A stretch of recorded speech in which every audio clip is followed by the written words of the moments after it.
Every part of the weekend's important, you know. I think that first practice Friday morning sometimes really sets the tone, you know, how quick you make progress, and you normally know by the end of Friday if it's going to be a good weekend or not.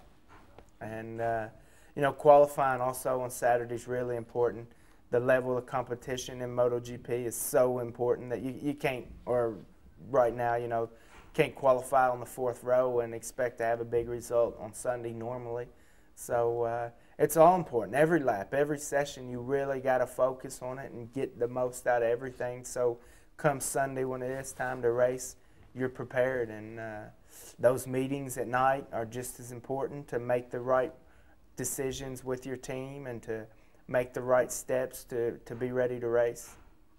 I got a routine that I like to stick to, and you know, I take the weekend really serious. You know, it's not a game. It's not there just to be hanging out and, you know, well, if it goes good, then okay. If not, whatever. I take it serious, and, you know, a lot of people expect a lot from you. So it's, you know, some weekends are a lot better than others, but for the most part, I feel really lucky, really fortunate to get to do what I do. I love the racing. I love what I do. So the more races, the better for me. That's the fun part.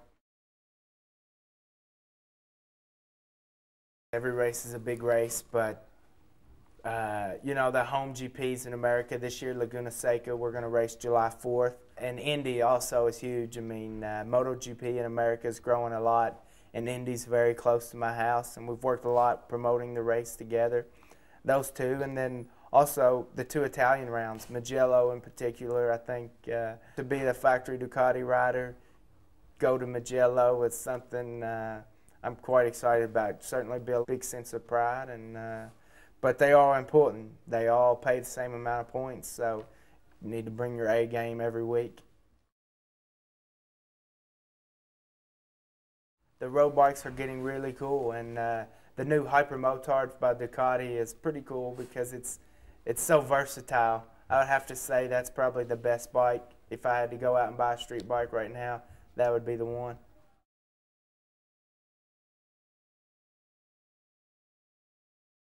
I would say my all-time is Bubba Shelbert. He was an American dirt tracker who went to race road racing and won some AMA races and just started in GP before he had a career-ending crash at Laguna Seca.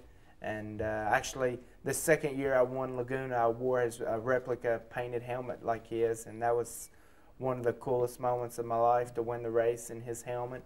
But I respect all the guys who came before me to really pave the road to give me this sport what it is. So